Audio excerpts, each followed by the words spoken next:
దాన్ని. కాబట్టి ఆ 10% మంది ఎవరైతే ఉంటారో వాళ్ళకి సంబంధించినంత వరకు వీళ్ళు కన్విన్స్ చేసే ప్రయత్నం చేస్తారు, అంతే తప్పించి వేరేగా ఉండదు.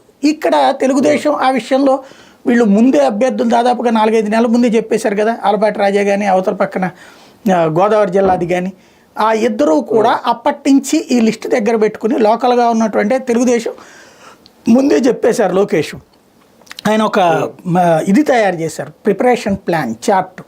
దాని ప్రకారం ప్రతి 100 మందిని ఓటర్లు ఎవరైతే ఉంటారో 100 మందో 50 మందికో వాళ్ళకు ఒక్కొక్క మనిషిని పెట్టారు. వాళ్ళు ఫాలో అప్ చేయడం, వాళ్ళు వీళ్ళల్లో వీళ్ళ సంతృప్తి అసంతృప్తి అన్న చెక్ చేయడం. అసంతృప్తితో ఉండుంటే కనుక పై నాయకులతో మాట్లాడతాం, అది కార్పొరేటర్ స్థాయిలోనా లేకపోతే మండల ఎంపీటీసీనా ఎంపీపీనా జిల్లా పరిషత్ చైర్మనా లేకపోతే ఎమ్మెల్యేతో మాట్లాడించాలా, ఇట్లాంటిది ఓ ప్రొసీజర్ పెట్టేశారు. అలాగే ఒక్కొక్కళ్ళని 1-2 సార్లు టచ్ అయ్యే పద్ధతి చేసుకొచ్చారు, ఇంటికి కూడా వెళ్ళటం ఒకసారి అన్నటువంటిది చేసుకొచ్చారు. ఇది ఫలితం దక్కింది, ఘన విజయం సాధ్యానికి అది కారణం అవుతుంది అనమాట. ఇదే టైంలో సార్ ఒక రకంగా టీచర్ ఎమ్మెల్సీ ఎన్నిక విషయంలో దాన్ని ఎలా చూడాలి అంటే వైసీపీకి ఏమన్నా సానుకూలత ఉందని అనుకోవాలా, లేదంటే టీచర్ల ఎమ్మెల్సీ ఎన్నికని అసలు దీంతో కౌంట్ చేయకూడదా?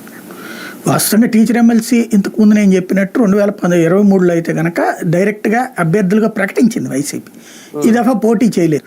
ఇప్పుడు ప్రభావం వైసీపీది అయితే కాదు, కానీ అనవసరంగా అక్కడ కూటమి కెలుక్కుంది. అక్కడ తమ అభ్యర్థిని